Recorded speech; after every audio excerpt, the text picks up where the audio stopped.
there. English also will come. I believe so. Those who don't understand Tamil, he will guide you. So welcome. Yes, thank you.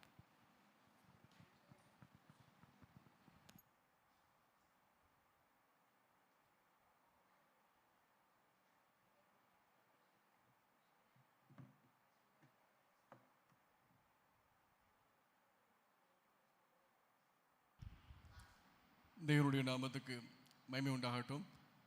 எல்லாரையும் இயேசு கிறிஸ்துவ நாமத்தினாலே நான் வாழ்த்துக்களையும் நன்றியும் தெரிவித்துக் கொள்கிறேன். நேற்று மெசேஜ் ரெடி பண்ணி நான் சாயங்காலம் ப்ரே பண்ணி எல்லாம் ரெடி பண்ணி வச்சுருந்தேன்.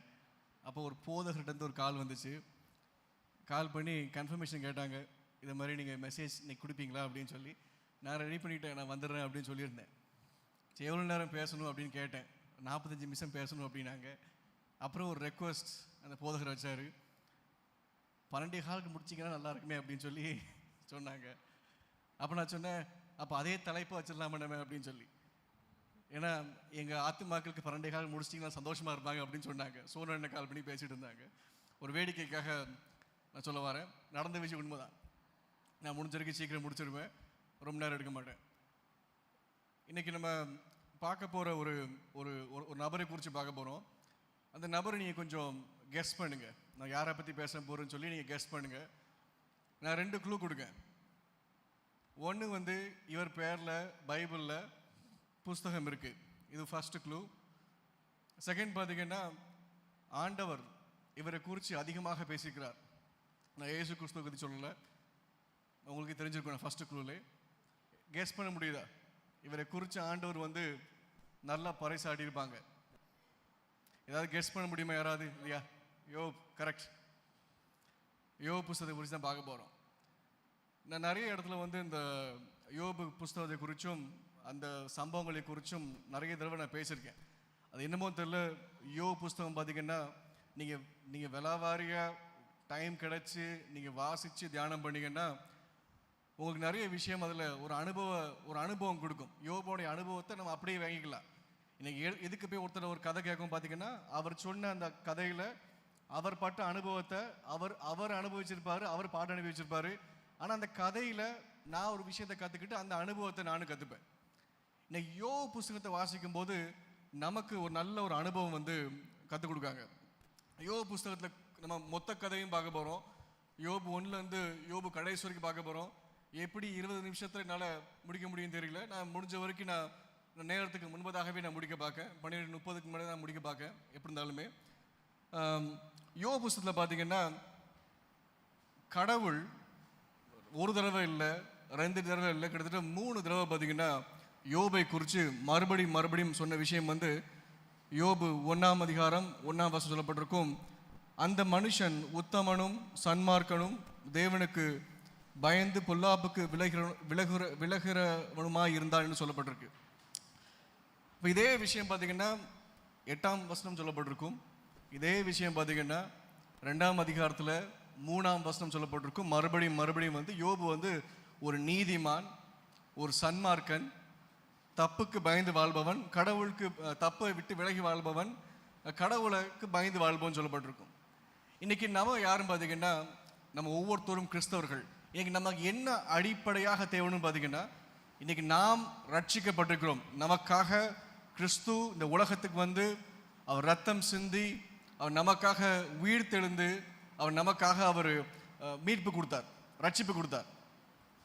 இன்னைக்கு அதை அனுபவிச்சதுனால, because we trust in Jesus, இன்னைக்கு நமக்கு நம்ம நம்புறதுனால, இன்னைக்கு நமக்கு அவர் நீதிமான் சொன்னதுனால நாம் நிச்சயமாக நாம் பரலோகத்துக்கு போக போகிறோம் இந்த உலகத்தை விட்டு போகும்போது. அப்போ இதை நான் மனசில் புரிஞ்சுக்கிட்டு, நான் ஒவ்வொரு நாளும் ஒரு கிறிஸ்தவனாக என்னுடைய வாழ்க்கை முறையை பைபிள் சொன்ன மாதிரி நான் மாறணும்.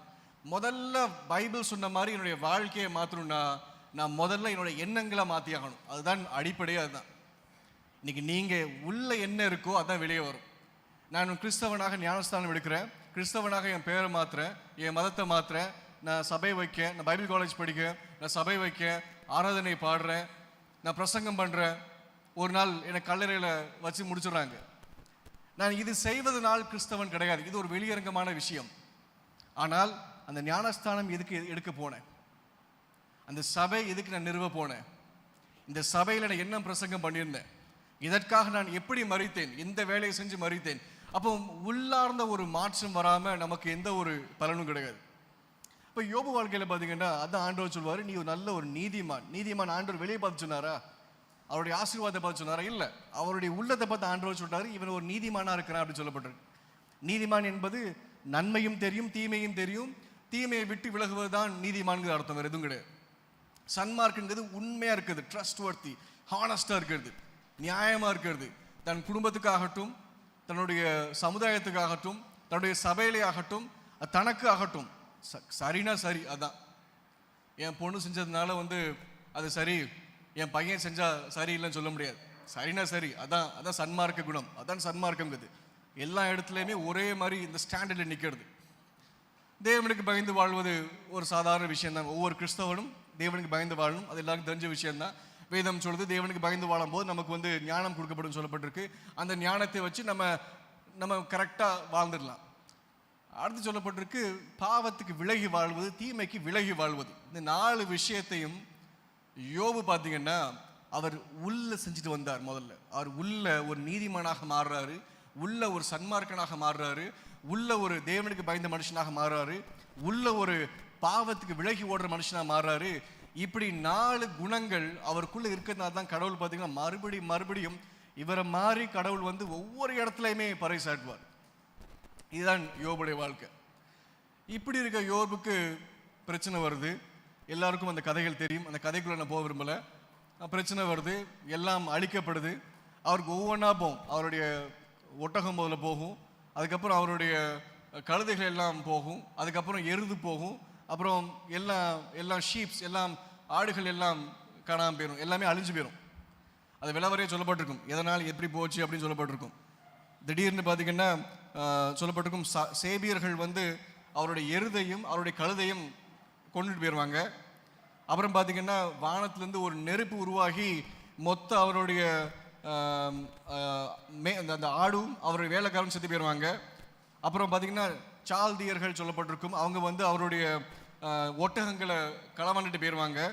கடைசியில் பார்த்தீங்கன்னா ஒரு பெரிய ஒரு என்ன சொல்ல, அந்த ஒரு வேர்ல்ட் விண்ட் பிடிப்பாங்க, ஒரு சூறாவளி காற்று உருவாகும். அது நிமித்தம் அவருடைய மொத்த வீடும் பாழாகி, தான் பிள்ளைங்கள் மூத்த பையன் வீட்டில் ஃபங்க்ஷன் நடந்துட்டு இருக்கு, எல்லா பசங்களும் போயிட்டாங்க, பொண்ணுங்களும் போயிட்டாங்க. ஃபங்க்ஷன் நடந்துட்டு இருக்கும்போது மொத்த அழிவு உருவாகும், மொத்த குடும்பம் தம்சம் ஆகிட்டு, அவ்வளோதான், குடும்பமே கிடையாது. இப்பேற்பட்ட ஒரு 4 விஷயங்கள் இருந்த ஒரு யோபுக்கு இப்படி ஒரு விஷயம் நடக்குது. அப்புறம் அவர் அமைதியாக உட்கார்றாரு, ஒன்றும் செய்ய முடியாமல் நோய்வாய்ப்பட்டு அவர் அழிவில் போய் உட்கார்றாரு. அவர் ஒன்றும் சொல்ல வார்த்தை இல்லை. தூரத்துலேருந்து நல்ல பெஸ்ட் 3 ஃப்ரெண்ட்ஸ் வராங்க. இங்கே தான் நம்ம கதையே உருவாகுது. இதை தான் நான் சொல்லணும்னு நினச்சேன். இப்போ நடந்த கதை எல்லாமே தெரியும். இதுக்கப்புறம் நடக்கிறது தான் பெரிய ஒரு டேர்னிங் பாயிண்ட்டாக ஒரு விஷயமா இருக்குது. யோபு புஸ்தகத்தில் 3 நண்பர்கள் வராங்க. பைபிளில் சொல்லப்பட்டிருக்கும் 3 பேர் பார்த்தீங்கன்னா, ஒன்று எலிஃபாஸ் சொல்லப்பட்டிருக்கும், அவர் தேமனைட் அப்படின்னு சொல்லி இங்கிலீஷ் சொல்லப்பட்டிருக்கும். அந்த வசனம் பார்த்தீங்கன்னா யோபு புஸ்தகம் அவங்க 4ஆம் அதிகாரத்துலேருந்து உள்ள என்ட்ரி ஆவாங்க. யோபு புஸ்தகம் நண்பர்கள். ஒன்று எலிஃபாஸ், மைண்டில் வச்சுக்கோங்க, அது தமிழில் வேற மாதிரி சொல்லப்பட்டிருக்கும். இன்னொன்று பில்டாட் அப்படின்னு சொல்லப்பட்டிருக்கும். 3வது so far. We know the story of Job very well. We know how he was a righteous man, upright man, who feared God and who shunned evil சொல்லப்பட்டிருக்கு. We know all these things. இப்போ பார்த்தீங்கன்னா after he suffered, his friends are coming now. The best friends is coming, and we should know the character of this name, Eliphaz, Bildad and Zophar. இந்த 3 பேர் வராங்க. ஒரு 7 நாட்கள் 7 இரவு 7 days அங்கே வாய் திறக்கவே இல்லை. உட்கார்றாங்க. யோபு நிலைமையை கேட்டு அவங்க வாயிலேருந்து வார்த்தை வரல. 7 நாள் அப்படியே அமைதியாக இருக்குது. அந்த இடத்துல ஒருத்தரும் பேசல. யோபு பேசல, நண்பர்கள் பேசல, எதுவுமே நடக்கல. இந்த 7வது நாள் முடிச்சதுக்கப்புறம் யோபு வாயை திறந்து ஆரம்பிப்பார். நான் பிறந்ததே வேஸ்ட்டு, எங்கள் அம்மா என்னை பெக்காமலே இருந்துக்கலாம், என்னை போய் பெற்றுட்டு எனக்கு ஏன் இவ்வளோ கஷ்டம் வருதுன்னு சொல்லி அவர் புலம்ப ஆரம்பிப்பார். இந்த புலம்பலை பார்த்த உடனே அவங்க நண்பர்கள் இவருக்கு அறிவுரை சொல்ல ஆரம்பிப்பாங்க. நல்லா புரிஞ்சுக்கோங்க, யோபு ஒரு பெரிய நீதிமான், ஒரு சன்மார்க்கன். அது மாத்திரம் கிடையாது, அவர் அப்படி இருந்ததுனால கடவுள் அவரை பயங்கரமாக ஆசீர்வச்சிருந்தார். 7000 ஒட்டகங்கள், 1000 கழுதைகள், அதில் சொல்லப்பட்டிருக்கும் கணக்கு எத்தனை 7000 7000 ஆடுகள், 3000 ஒட்டகங்கள், எருதுகள் 500, கழுதைகள் 500 சொல்லப்பட்டிருக்கு. அந்த காலத்தில் பார்த்தீங்கன்னா இந்த ஒட்டகங்கள் எதுக்கு பயன்படுத்துவாங்கன்னா ட்ரேடிங் பண்ண, ஒரு இடத்துல இன்னொரு இடத்துக்கு வியாபாரம் பண்ணுறதுக்கு ஒட்டகம் பயன்படுத்துவாங்க. இவர் 3000 ஒட்டகம் வச்சிருக்காருன்னா யோசிச்சு பாருங்க, எவ்வளோ பெரிய ஒரு பிஸ்னஸ் மேன் வந்திருப்பார். வசனம் சொல்லும் 1ஆம் அதிகாரம் 1ஆவது சொல்லப்பட்டிருக்கும், அவர் கிழக்கிலே பெரிய ஒரு கோடீஸ்வரன் தான் யோபு. ஒரு பெரிய கோடீஸ்வரர் தான் யோபு. அப்போ எத்தனை மக்கள் அவர்கிட்ட வேலை செஞ்சிருப்பாங்க கணக்கு போட்டு பாருங்க. ஒரு 10 ஆடுக்கு ஒரு ஒரு ஒரு ஒரு 10 ஒட்டகத்துக்கு ஒரு வேலையாட்கள் வச்சு பாருங்க. அந்த வேலையாட்களுக்கு ஒரு மனைவி, ஒரு 5 பிள்ளைங்க வச்சு பாருங்க. கிட்டத்தட்ட ஒரு 20,000 பேர் அவருடைய வீட்டில் வேலை செய்வாங்க. அப்போ எப்பேற்பட்ட ஒரு ஜனத்தொகை, எப்பேற்பட்ட ஒரு மனுஷன் யோபு. அப்போ அவருடைய நண்பர்கள் எப்படி இருந்திருப்பாங்க? நல்ல நல்ல உயர்ந்த ஆட்களாக தான் இருந்திருப்பாங்க. நிச்சயமா ஞானத்தின் பெரியவர்களாக தான் இருந்திருப்பாங்க. அவங்களாம் பார்த்தீங்கன்னா அவங்களுடைய ஊர் பார்த்தீங்கன்னா, அந்த நண்பர்களுடைய ஊர் பார்த்தீங்கன்னா பைபிளில் சொல்லப்பட்டிருக்கும். சில இடத்துல வந்து அவங்க வந்த ஊர் வந்து பெரிய ஃபிலாசபர்கள் வாழ்ந்த ஊர். ஆக்சுவலாக ஃபிலாசபிஸ்லாம் தத்துவங்கள் பேசுகிற ஊர் அவங்க எல்லாமே பார்த்தீங்கன்னா. இதுதான் யோபுடைய நண்பர்களுடைய இன்ட்ரோடக்ஷன். இப்போ என்ன ஆகுது பார்த்தீங்கன்னா, யோபு முதல்ல புலம்ப ஆரம்பிக்காரு, அதுக்கப்புறம் நண்பர்கள் பேச ஆரம்பிக்காங்க. இந்த நண்பர்கள் எத்தனை தடவை நீங்கள் பைபிளில் பேசியிருப்பாங்க பார்த்தீங்கன்னா, அந்த எலிஃபாஸ் வந்து 3 தடவை பேசியிருப்பாரு, பில்தாது 3 தடவை பேசியிருப்பாரு, யோஃபர் 2 தடவை பேசியிருப்பார். அந்த வசனம் அந்த ப்ரூஃப் காட்டுவாங்க எந்தெந்த அதிகாரத்தில் பேசினாங்கன்னு சொல்லி சொல்லப்பட்டிருக்கும். 4ஆம் அதிகாரம், 5ஆம் அதிகாரம், 15ஆம் அதிகாரம், 22ஆம் அதிகாரம், இதெல்லாம் பார்த்தீங்கன்னா இவங்க எப்போ பேசினாங்க எல்லாம் சொல்லப்பட்டிருக்கும். எப்படி இத்தனை தடவை பேசினாங்கன்னு சொல்லி 3 தடவை ஒவ்வொருத்தரும் பேசுறாங்க. கடைசி உள்ள சோஃபர் மாத்திரம் 2 தடவை பேசுறாரு. இவங்க பேசினதுல அவ்வளோ அதிகாரம் போகும். ஒருத்தர் கூட ஞானத்தையோ அறிவையோ பேசவில்லை என்பதுதான் அதுல ஒரு பெரிய வேதனையான விஷயம். அதுதான் பெரிய விஷயமே. என்ன ஆகும் பார்த்தீங்கன்னா, இவங்க பேசுவாங்க, யோபு பேசுவாரு, யோபுக்கு மறு உத்தரவு பேசுவாங்க. இங்க மறுபதில் பேசும்போது நீ தப்பு செஞ்சிருப்ப, நீ போய் சொல்லியிருப்ப, நீ அநியாயம் பண்ணியிருப்ப. அவன் எப்படி சொல்லுவாங்கன்னா, நீ கடவுள் உள்ள பெரிய சிறந்தவனா, கடவுள் உள்ள ஞானம் உனக்கு உண்டா? எதுக்கு போனாங்க?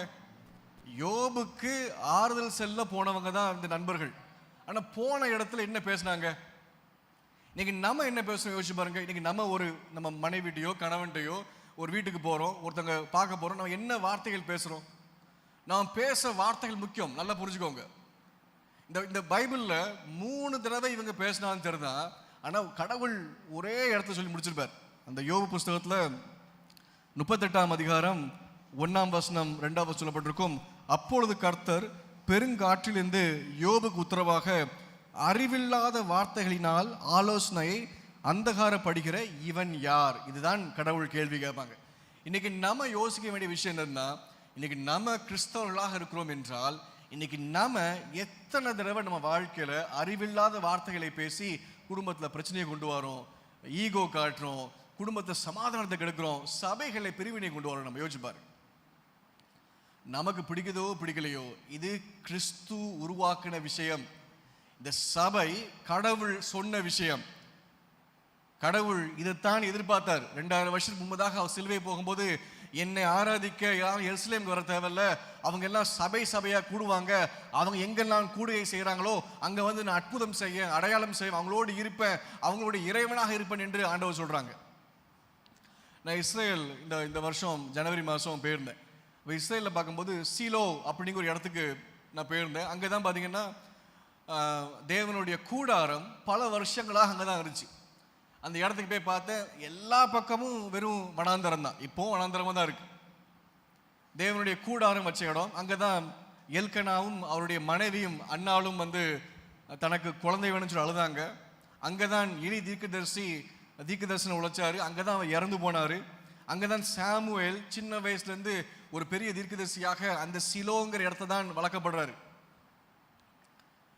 வளர்க்கப்படும் போது எலியும் குமாரர்கள் பார்த்தீங்கன்னா தவறுகள் செய்கிறாங்க.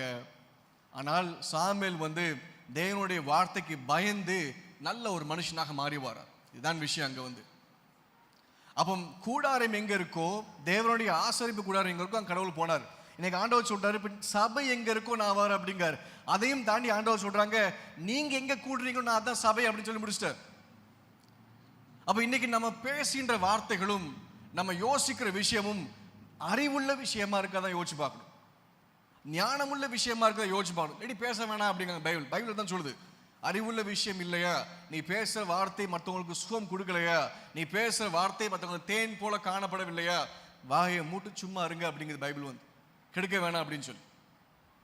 ஏன்னா யோபுடைய நண்பர்களும் பெரிய அந்தஸ்துடையவர்கள், ஞானவான்கள், தத்துவங்கள் பேசுவார் நாட்டிலிருந்து வந்தவங்க தான் யோபுடைய நண்பர்கள்லாம். அப்பேற்பட்ட அவரை பார்த்து ஆண்டவர் சொல்றாரு, நீ வாயை மூடுன்னு ஆண்டவர் ஆரம்பிச்சாரு. 38 சொல்லப்பட்டிருக்கு. 1-2 அறிவில்லாத வார்த்தைகளினால் ஆலோசனையை அந்தகாரப்படுகிற இவன் யார் அப்படின்னு தான் ஆரம்பிக்கும் அந்த வசனம் வந்து. அப்போ நம்ம நல்லா பார்த்தோம்னா பைபிளில் ஒன்று யோபு குறித்து பார்க்கும்போது, யோபும் இவங்க பேசும்போது மறுபடியும் பேசுவார். ஞானமுள்ள யோபு தான், உத்தம யோபு தான். ஆரம்பத்தில் ஆண்டவர் சொல்லுவாங்க யோபு பார்த்து சன்மார்க்கன், உத்தமன், நீ கடவுளுக்கு பயந்தவன் சொல்லுவாங்க. அதெல்லாம் அவர் கடைசி வரைக்கும் அப்படி தான் இருக்காரு. ஒரு 4 இடத்துல பார்த்தீங்கன்னா ஆண்டவர் சாட்சி வர சொல்லுவாங்க. 1ஆம் அதிகாரம் 22ஆம் வசனத்தில் பார்த்தோம், சொல்லப்பட்டிருக்கும், இவர்கள் எல்லாவற்றிலும் யோபு பாவம் செய்யவும் இல்லை, தேவனை பற்றி குறை சொல்லவும் இல்லைன்னு சொல்லப்பட்டிருக்கு. நடந்த எல்லா விஷயத்திலையுமே அவர் பாவம் செய்யலையா, அவர் குறை சொல்லி. நம்ம எவ்வளோ நாட்கள் குறை சொல்றோம். குறை சொல்வதுங்கிறது ஒரு ஆவி, நல்லா புரிஞ்சுக்கோங்க. மகிழ்ச்சியா இருப்பது ஒரு ஸ்பிரிட், பொய் பேசுவது ஒரு ஸ்பிரிட். ஏன்னா நம்மளும் ஒரு ஸ்பிரிட். வேதம் சொல்லுது நம்ம ஆவியில இருக்கோம், நமக்கு சரீரம் கொடுக்கப்பட்டிருக்கு. இன்னைக்கு ஒவ்வொரு கேரக்டர்ஸ் பார்த்தீங்கன்னா அது அப்படியே பெர்மனன்ட் நமக்குள்ள இருக்கும்.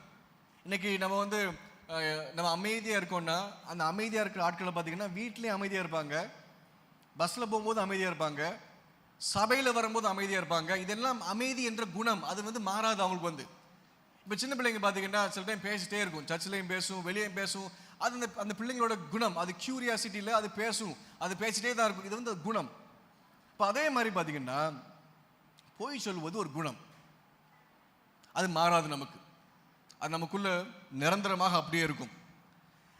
யோபு வந்து அவர் பாவம் செய்யும் இல்லை, தேவனை குறை சொல்லவும் இல்லைன்னு சொல்லும்போது அவர் எப்போதுமே குறை சொல்ற மனுஷனை எந்திரிக்கவே மாட்டார். இன்னைக்கு நீங்க வந்து நம்ம வீட்டில் உள்ள நடக்கிற விஷயத்தை குறித்து குறை சொல்றோம், நமக்கு இது பிடிக்கலன்னு சொல்றோம், அது பிடிக்கலன்னு சொல்றோம், சபையிலையும் இது பிடிக்கல அது பிடிக்கலன்னு சொல்றோம், கம்பெனியில் வேலை செய்யும் போது வெளியே வேலை செய்யும் அது பிடிக்கல இது பிடிக்கலன்னு சொல்றோம். நமக்கு இது வந்து குணமாக மாறும்போது என்ன ஆகும்னா எல்லாத்துக்கும் குறை சொல்லுவோம். அது கடவுளுக்கும் போய் குறை சொல்லுவோம். கடவுள் நீங்க எனக்கு உண்மை செய்யவில்லை, நன்மை செய்யவில்லை, நீங்க எனக்கு என் பிரேயரை அட்ரஸ் பண்ணவே இல்லை, அதனால நான் உங்களை குறை சொல்லுவேன்னு சொல்லி நம்ம எல்லாத்துக்கும் நமக்கு அது குணமாக மாறிடும். நல்லா யோசிச்சு பாருங்க. நான் யாரையும் காயப்படுறதுக்காக சொல்லுவேன், நான் என்னையும் சேர்ந்து நான் பரிசோதித்து பேசிட்டு இருக்கேன், நான் என்னையும் சேர்த்து தான் நான் சொல்லிட்டு இருக்கேன், எனக்கும் அந்த குணம் இருக்கின்றது சொல்லும் போது தான் பயமா இருக்கும் போது. அது ஒவ்வொருத்தருக்கும் நான் பரிசோதிச்சு தான் பேசிட்டு வரேன். Let us examine ourselves. நம்மளே பார்த்து நமக்குள்ளே யோசிச்சு பார்க்க போதில்லை. அப்போ யோபு கடவுளை குறை சொல்லன்னு சொல்லும் போது அவர் ஆரம்பத்திலிருந்தே குறை சொல்ற மனுஷன் எந்திரிக்க மாட்டார். முதல்ல அவர் குறை சொல்லி பழக்கம் இல்லை அவருக்கு வந்து. அதனால ஆண்டவர் சொல்றாரு இவர் குறை சொல்லவும் இல்லை அப்படிங்கிறார் வந்து. ஒரு குழந்தை எடுங்க, இந்த குழந்தை வந்து வீட்டில் நல்லா சேட்டை பண்ணும், அங்கிளை பார்த்துட்டுனா அமைதியாக உட்காந்துருக்கும். அது நடிப்பு, அது வந்து கீழ்ப்படிதல் கிடையாது, அது ஒபீடியன்ஸ் கிடையாது. நமக்கு தெரியும் பிள்ளைங்க அம்மாட்ட நல்லா விளையாட்டு செல்லம் காட்டும், அப்பா வந்தோடனே அப்படியே இந்த புக்கை எடுத்துட்டு போய் யோபை விட ஓவர்டேக் பண்ணி பரிசுத்தமான மாறிடுவாங்க. அப்பா வரும்போது வீட்டில் நடக்கும் இந்த காமெடி எல்லாமே. ஏன்னா அந்த குழந்தைகளுக்கு பார்த்தீங்கன்னா அது நடிப்பு. அந்த பிள்ளைங்களுக்கு எந்த இடத்துல எப்படி மாற்றிருக்குன்னு சொல்லப்பட்டிருக்கும். சில பிள்ளைங்க எப்போதும் சொல் பேச்சு கேட்பாங்க, அங்கிள் பேச்சும் கேட்பாங்க, வீட்டில் போனால் அம்மா அப்பா பேச்சும் கேட்பாங்க. அப்போ அது வந்து அந்த குழந்தையோட குணம். அப்போ நம்ம அந்த குழந்தைக்கு வந்து குணத்தை தான் கற்றுக் கொடுக்கணும். அப்போ யோபுக்கு அப்பேற்பட்ட குணம் இருக்குது, குறை சொல்ற குணம் கிடையவே கிடையாது. அதனால தான் அவர் தேவன் சொல்றாங்க அவர் குறை சொல்லும் இல்லை சொல்லப்பட்டிருக்கு.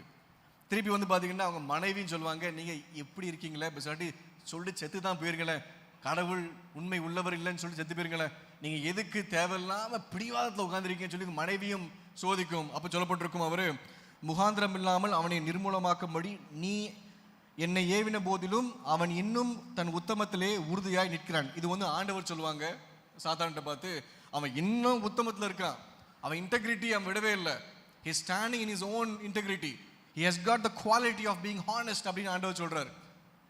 அவன் அந்த உத்தமத்தில் இருக்கானா யோபு வந்து. அடுத்து 2ஆம் அதிகாரம் 9 சொல்லப்பட்டிருக்கும், மனைவி சொல்லுவாங்க, அப்பவும் சொல்லப்பட்டிருக்கும், அப்பொழுது அவன் மனைவி அவனை பார்த்து நீர் இன்னும் உம்முடைய உத்தமத்தில் உறுதியாய் நிற்கிறாரோ அப்படி சொல்லப்பட்டிருக்கும். தேவனை தூஷித்து ஜீவனை விடும் என்றாள். இன்னும் ஏன் நீ உத்தமத்தை வாழ்றீங்க, இப்போ மாதிரி பேசாடி சொல்லிட்டு போயிருங்க அப்படிங்கிறது. அவருக்கு அந்த குணமே கிடையாது. முதல்ல அதான் விஷயமே. அவர் குறை சொல்ற குணமே கிடையாது. இன்னைக்கு நம்ம குறை சொல்ற வாழ்றோம் என்றால் நம்ம எல்லாவற்றிலும் குறை சொல்வோம். இங்க இருந்த வீட்டை தூக்கி அப்படியே தாஜ்மஹால் பக்கத்து வீடு வச்சாலும் குறை சொல்வோம். அதே வீட்டை கொண்டு யூஎஸ் அமெரிக்காவுக்கு வச்சாலும் குறை சொல்வோம். இதே வீட்டை கொண்டு போய் சொர்க்கத்தில் வச்சாலும் குறை சொல்வோம். ஏன்னா நமக்கு இருக்கிறது அந்த குறை சொல்ற குணம் நமக்குள்ள காணப்படுகின்றது. அப்போ கிறிஸ்தவனாக இருக்கும்போது நம்ம ஒவ்வொரு நாளும் பார்த்தீங்கன்னா நம்மளை நம்ம அட்ரஸ் பண்ணி நம்ம எப்படி உள்ள ஒரு நல்ல மனுஷனாக மாறுவோம் தான் கிறிஸ்தவம் போதிக்குது. நான் எப்போதும் சொல்வேன், கிறிஸ்தவம் ஒரு நித்திய வாழ்க்கை முறைன்னு சொல்வேன், இட்டர்னல் லைஃப் ஸ்டைல். ஏன்னா இந்த உலகத்தில் எப்படி வாழ்றீங்களோ அப்படியே நீங்க யுகம் யுகமாக வாழ போறீங்க. அதான் விஷயம். நான் எப்போதும் சொல்வேன், கடவுள் இங்க இருக்கிற உங்க குணத்தை மாத்தி புதுசா மாத்தணும்னா அப்ப எல்லாத்தையும் மாத்திரலாமா? கடவுள் தான். அப்ப எல்லாரும் தான் பாவம் செய்யலாமே. எப்படி இருந்தாலும் கடவுள் பரலோகத்துல எல்லா மனுஷனையும் ஒரு கேரக்டரை மாத்திடுவார்னா அப்ப எல்லா மனுஷனையும் ஆண்டவர் ஏற்றுக்கொள்ள வேண்டியதானே. எல்லாரும் வாங்கப்பா, நீ எதுனாலும் தப்பு பண்ணிக்கோ, சாட்டி நீ ஹெவனுக்கு வா, அங்க ஒரு சூப்பர் சர்ஃப் எக்ஸல் வச்சிருக்கேன், வாஷிங் மிஷின்ல 10 நிமிஷம் ஊற வைப்பேன், அப்புறம் காய விடுவேன், அப்படியே ஜீவ தண்ணீர் வெளியே வரும்போது பல வந்துருவேன் சொல்லி முடிச்சிடலாமா? நம்ம தான் முதல்ல யோசிச்சு பாருங்க. கடவுள் நம்ம இங்க இருக்கும் போதே நம்மளோட சிந்தனையை மாற்ற சொல்றாரு, நம்ம அனுபவங்களை மாற்ற சொல்றாரு, நம்ம எதிர்பார்க்கிற விஷயத்தை மாற்ற சொல்றாரு. நமக்கு நிறைய ஏதாவது பார்த்தீங்கன்னா இந்தியாவில் ஒரு 50 வயசு தாண்டினாலே ரிட்டையர்மெண்ட் லைஃப் நம்மளே போயிடுவோம். நமக்குன்னு கல்லறை எங்கே இருக்குது, நமக்கு எப்போ பாட்டு பாடுவாங்க, இது நம்மளுடைய இதுதான் எண்ணம். 50 வயசு தாண்டின பாருங்க அப்படியே ஒரு வயசான ஒரு தோற்றம் வந்துடும். உடனே நமக்கு எல்லாம் ரிட்டையர் ஆகிட்டு அப்படின்னு தோணும் நமக்கு. அதுக்கப்புறம் சாதிக்க தோணாது. நீங்கள் எப்ரேய மொழியில் பார்த்தீங்கன்னா ரிட்டையர்மெண்ட்டுக்கு வார்த்தையே கிடையாது. இஸ்ரேலில் எப்ரேய மொழியில் ஹீப்ரூவில் ரிட்டையர்மெண்ட்டுக்கு வார்த்தை கிடையாது.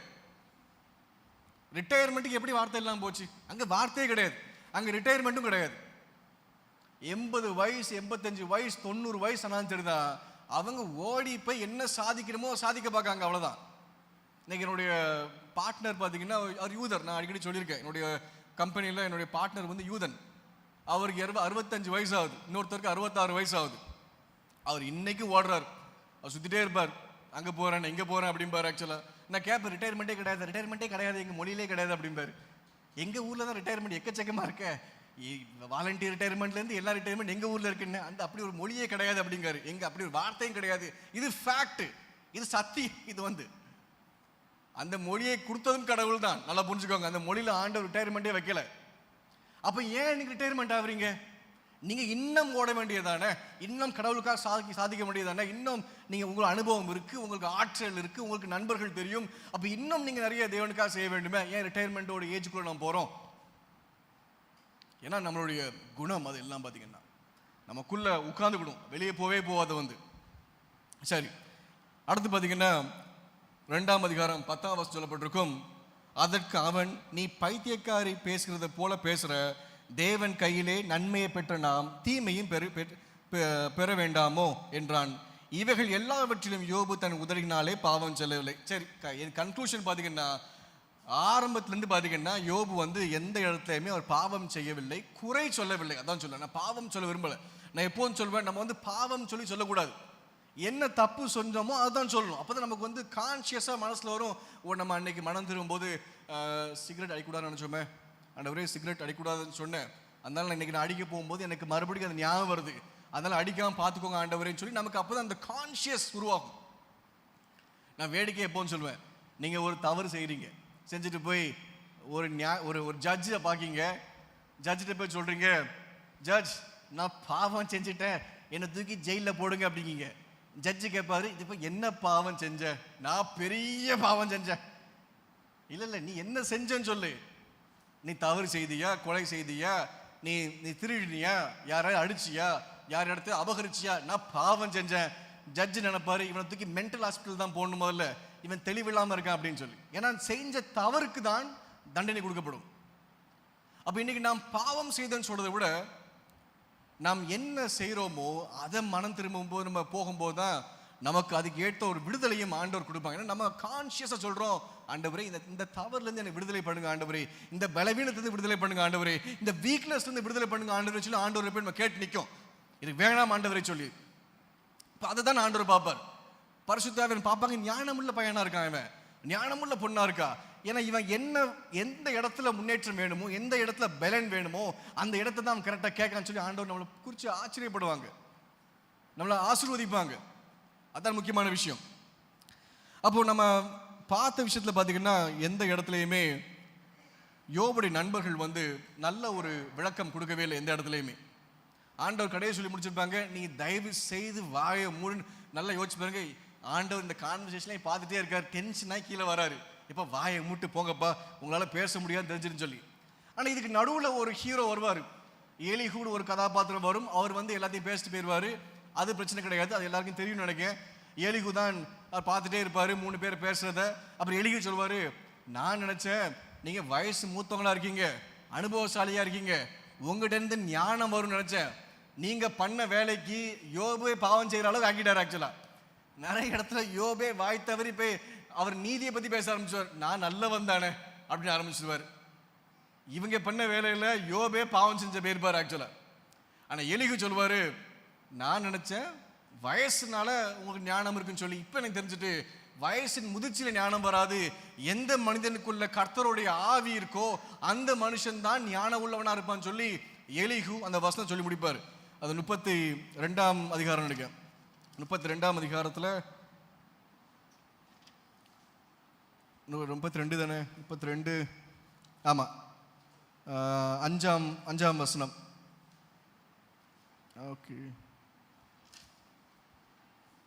ஓகே 8ஆம் வசனம். 32ல் 8ஆம் வசனம். ஆனாலும் மனுஷரில் ஒரு ஆவி உண்டு, சர்வ வல்லவருடைய சுவாசமே அவர்களே உணர்வுள்ளவர்களாக்கும் சொல்லப்பட்டிருக்கு. நீங்கள் 7 வாசிங்க, 7 எடுங்க. பெரியோரெல்லாம் முதியோர் பேசட்டும், வயது சென்றவர்கள் ஞானத்தை அறிவிக்கட்டும் என்று இருந்தேன். அடுத்து, ஆனாலும் மனுஷில் ஒரு ஆவி உண்டு, சர்வ வல்லவருடைய சுவாசமே அவர்களை உணர்வுள்ளவர்களாக்கும் சொல்லப்பட்டிருக்கும். இந்த உணர்வுள்ளவர்களாக்கும் ஒரு முக்கியமான ஒரு வார்த்தை உணர்வுங்குது. இதே வசனம் பார்த்தீங்கன்னா சங்கீதம் சொல்லப்பட்டிருக்கும். சங்கீதத்தில் 32 நினைக்கிறேன், ஞாபகம் மட்டும் 14ஆம் சங்கீதம் சொல்லப்பட்டிருக்கும்.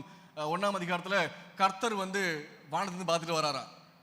அவர் பார்க்கும்போது சொல்றாரு, இந்த பூமியில உணர்வுள்ளவன் தேவன் இல்லை என்று மதிகேடன் தன் இருதயத்திலே சொல்லிக் கொள்கிறான். அவர்கள் தங்களை கெடுத்து அருவருப்பான கிரியைகளை செய்து வருகிறார்கள், நன்மை செய்கிறவன் ஒருவனும் இல்லை என்று சொல்லப்பட்டிருக்கு. அடுத்த வசனம், தேவனை தேடுகிற உணர்வுள்ளவன் உண்டோ என்று பார்க்க கர்த்தர் பரலோகத்திலிருந்து மனுபுத்திரை கண்ணோக்கினா சொல்லப்பட்டிருக்கு. இந்த உணர்வுள்ளவங்கிற விஷயம் பார்த்தீங்கன்னா ரொம்ப முக்கியமான விஷயம். சென்சிட்டிவிட்டியாக இருப்பீங்க.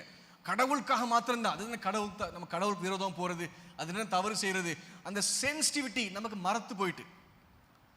ஏன்னா நம்ம பழகலை. இன்னைக்கு டாக்டர் படிச்சிங்கன்னா நீங்கள் 10 வருஷம் டாக்டர் படிச்சுட்டு 20 வருஷம் கழிச்சு நீங்கள் போய் டாக்டர் வேலை செய்ய போனீங்கன்னா உங்களை ஏற்றுக்கவே மாட்டாங்க. நீங்கள் டிகிரியில் ஃபர்ஸ்ட் வந்துக்கலாம், உலகத்திலே தலை சிறந்த டாக்டராக இருந்துக்கலாம், ஆனாலும் நீங்கள் 2 வருஷம் சும்மா இருந்தாலே உங்களை ஏற்றுக்க மாட்டாங்க. ஏன் தெரியுமா? ப்ராக்டிஸ் பண்ணணும். ப்ராக்டிஸ் பண்ண டாக்டர் மட்டும்தான் எடுப்பாங்க. சமீபத்தில் எனக்கு தெரிஞ்ச ஒருத்தவங்க டாக்டர் முடிச்சுட்டு அவங்க கனடா போகணும். அவங்க போகிறதுக்கும் போது அந்த கண்ட்ரி கேட்குது, நீ எத்தனை மணி நேரம் நீ வேலை செஞ்சுருக்க, எனக்கு மணி நேரம் கணக்கு கேட்குது. அது வந்து இல்லை, நான் 5 வருஷம் முடித்தேன், 2 வருஷம் நான் இது வேறு பண்ணேன், எத்தனை மணி நேரம் நீ ப்ராக்டிஸ் பண்ணியிருக்கேன்னு கேட்குது. இதே தான் பைலட்டுக்கு பார்த்தீங்கன்னா அவங்க சுற்றிட்டே இருப்பாங்க, பிளைன் ஓட்டிகிட்டே இருப்பாங்க.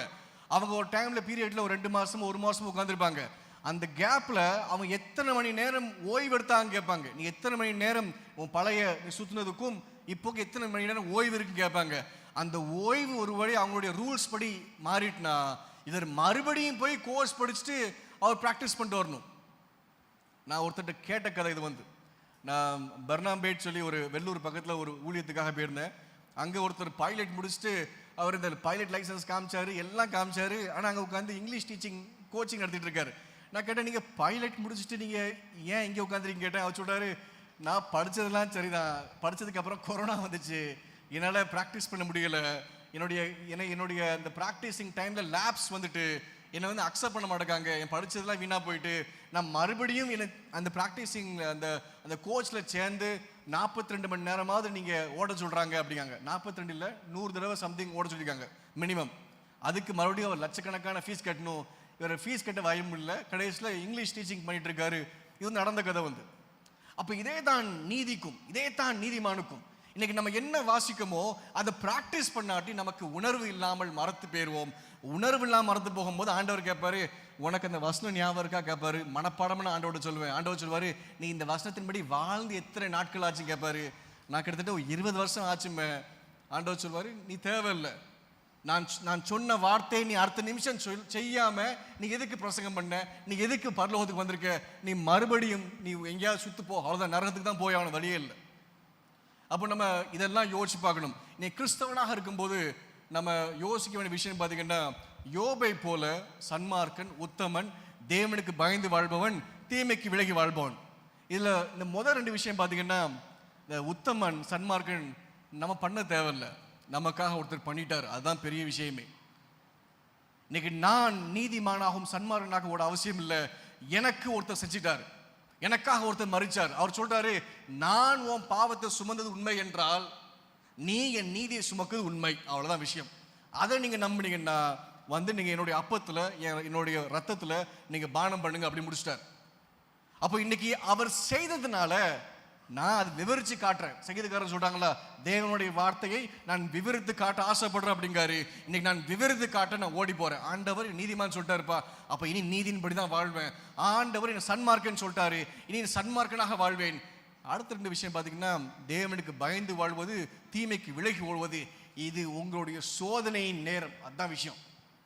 இந்த முதல் 2 விஷயத்தை ஆண்டவர் பண்ணிட்டார். இந்த 2 விஷயத்தை நீங்க வாங்கிக்கிட்டீங்கன்னா அடுத்து 3வது விஷயம், பயந்து வாழ ஆரம்பிப்பீங்க. பயந்து வாழ போறீங்கன்னா தீமைக்கு விலகி ஓடுற மனுஷனாக தான் வாழ முடியும். கடவுளுக்கு பயந்து வாழ்ற மனுஷன் தீமையை நேசிச்சு வாழ மாட்டாங்க. அது வாய்ப்பே இல்லை. அது வந்து இந்த ஸ்கொயருக்குள்ள சர்க்கிள் மாதிரி தான். உங்களால் இருக்க வாய்ப்பே இல்லை. வந்து உங்களால் நிச்சயமாக நீங்க தீமைக்கு விலகி ஓடுனீங்கன்னா அப்போ கர்த்தருக்கு பயந்து வாழ்றீங்கன்னு அர்த்தம். கர்த்தருக்கு பயந்து வாழ்றீங்கன்னா தீமைக்கு விலகி ஓடுறீங்கன்னு அர்த்தம். தீமை சொல்லும் போது குறை சொல்வதும் மிக முக்கியமான விஷயம். குறை சொல்வது, எல்லாத்துக்கும் குறை சொல்வது. யோபு சொன்னதே கிடையாது, அதான் விஷயமே. அவர் குறை சொல்லவே இல்லை. அப்பேற்பட்ட ஒரு ஆவி அவருக்குள்ள வந்துச்சு. எலிகுள்ள அப்பேற்பட்ட ஒரு ஆவி இருந்துச்சு. மோசே 12 பேர் அனுப்புறாரு. அதுல காலேபும் யோசுவா மட்டும் நம்ம கைப்பற்றலாம் அப்படிங்கிற இஸ்ரேல் நாட்டை. அப்போ ஆண்டவர் சொல்றாங்க, இவனுக்குள்ள வேற ஒரு ஆவி காணப்படும் சொல்லப்பட்டிருக்கு. பைபிள் சொல்லுது, இவருக்குள்ள வேற ஒரு ஆவி இருக்கான். எலிகுக்குள்ள இருக்கிற அந்த ஆவி எந்த ஆவி? யோபு கிட்ட இருந்த அந்த ஆவி எந்த ஆவி? யோசுவாட்டையும் காலேபுல இருந்து ஆவி எந்த ஆவி? அது குறை சொல்லாத ஆவி, அது கிறிஸ்துவின் ஆவி, அது பரிசுத்த ஆவியானவர். அப்பேற்பட்ட ஆவி அவர்கள் இருக்கிறதால் தான் ஆண்டவர் பல மடங்கு யோபை மறுபடியும் மன்னிச்சு ஏத்துக்கிட்டு ஆசீர்வதிப்பாங்க. கடை சொல்லப்பட்டிருக்கும், நான் முடிச்சிடுறேன். கடை சொல்லப்பட்டிருக்கும், இவங்க செய்த தவறுக்கு ஆண்டவர் சொல்வாரு, எலிஃபாஸ், நீயும் நண்பர்களும் என்னை கோவப்படுத்திட்டீங்க, நீங்க தவறு செஞ்சிட்டீங்க, இனி உங்களுக்கு வந்து விமோச்சனம் தேவை. நீங்க தயவு செய்து யோபுட்ட போய் நீங்க தகன பலியை கொடுத்துங்க. யோபு தகன பலி செய்வாரு, அவன் செய்வதனால நான் ஏற்றுக்கொள்வோம் அப்படிம்பாரு.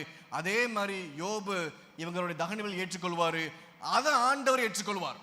அன்னைக்கு யோபு ஒரு மீடியேட்டர் மாதிரி காணப்பட்டார், அதை ஆண்டவர் ஏற்றுக்கொள்வார். ஏற்றுக்கொண்டது நிமித்தம் பார்த்தீங்கன்னா அவங்களையும் ஆண்டவர் விட்டுருவாங்க. சரி நீ வாழுன்னு சொல்லிட்டாங்க எலிஃபாஸ் நண்பர்களையும். அதே மாதிரி பார்த்தீங்கன்னா யோபு 7000 முட்டங்கள் 3000 முட்டங்கள் 6000 முட்டங்களாக மாறிச்சு. 7000 ஆடுகள் 14000 மாறிச்சு. எல்லாம் டபுள் மடங்கு ஆகிட்டு எல்லாமே அவருக்கு பார்த்தீங்கன்னா. அதுதான் யோபு வாழ்க்கை. இன்னைக்கு உங்களையும் என்னையும் ஆண்டவர் பிரித்து பார்க்கறது கிடையாது. அப்படி சொல்லக்கூடாது. நம்மளையும் யோபையும் ஆண்டவர் பிரித்து பார்க்கறது கிடையாது. யோபை எப்படி ஆண்டவர் பார்க்கிறாரோ அப்படிதான் உங்களையும் பார்க்காரு. யோபை ஆசீர்வதிக்கிற தேவன் உங்களையும் ஆசீர்வதிப்பார். யோபுக்கு 2 தடவை ஆண்டவர் ஆசீர்வதிச்சார்னா, 2 மடங்கு ஆசீர்வதிச்சார்னா உங்களையும் 2 மடங்கு ஆசீர்வதிப்பார். யோபுட்டு இருக்கிற ஆவி உங்களுக்கு இருக்கா இல்லையா, இது ஒண்ணுதான் நாம் பரிசோதிச்சு பார்த்தாகணும். நிச்சயமாக தேவன் உங்களை ஆசீர்வதிப்பார். நிச்சயமாக தேவன் உயர்த்துவார். நிச்சயமாக ஆண்டவர் எந்த இடத்துல உங்களுக்கு வெட்கப்பட்டு போனாங்களோ அதே இடத்துல உயர்த்தி காட்டுவார். யாரெல்லாம் கேள்வி செய்தார்களோ அவர் முன்பதாகவே ஆண்டவர் உயர்த்துவார். ஏன்னா அதுதான் அவருடைய சூப்பர் நேச்சுரல். சூப்பர். நீங்க பைபிள்ல ஒரு மனுஷன் எடுத்து காட்டுங்க, கடவுளை நம்பின பிச்சை எடுத்த சரித்திரமே கிடையாது. வேதம் சொல்லுது, கடவுளை நம்புற உத்தமர்கள் ஒரு நாளும் அவங்க பிள்ளைங்க வந்து அப்பத்துக்கும் ரசத்துக்கும் பிச்சை எடுத்ததே கிடையாது. இன்னைக்கு நீங்க தேவனுக்கு பயந்து வாழும்போது நிச்சயமாக உயர்வு காண்பீங்க. அது ஒரு ஃபேக்ட், அது ஒரு சட்டம், அது ஒரு நீதி, அது ஒரு லா. அதுல எந்த மாற்றம் கிடையாது. கடவுளை நோக்கி போறவன் உயர்வை நோக்கி தான் போவான். அது எந்த மாற்றம் கிடையாது. நம்ம தான் கடவுள் நமக்குள்ள இழுத்து வச்சுக்கிட்டு இங்க வந்து ஆசீர்வதிங்க, எனக்கு இது தாங்க அது தாங்க சொல்லும்போது கடவுள் நினைப்பாரு, நான் இவனுக்கு வேற ஏதோ வச்சிருக்கிறேன், ஆனா இவங்க என் பேச்சை கேட்க மாட்டாங்க ஆண்டு நினைப்பாங்க. இப்போ கடவுள் உங்களை ஒவ்வொருத்தரையும் ஆசீர்வதிக்கட்டும். இந்த ஞாயிற்றுக்கிழமையில சனி என்ன சொல்லணும்னு எனக்கு வாய்ப்பு கொடுத்து நன்றி செலுத்துறேன். கடவுள் எனக்கு இந்த இடத்துல பேசுறதுக்கு வாய்ப்பு கொடுத்து நன்றி செலுத்துறேன். இன்னைக்கு சாம்க்கு ஒரு ரெஸ்ட் கொடுத்தாச்சு. அவன் தான் ஏறும்போது சொன்னா இன்னைக்கு தமிழ்ல பேச தேவைப்படாது அப்படின்னு சொல்லி நன்றி செலுத்துறேன். கடவுள் ஒவ்வொருத்தரையும் ஆசீர்வதிக்கட்டும். God bless you all. Thank you.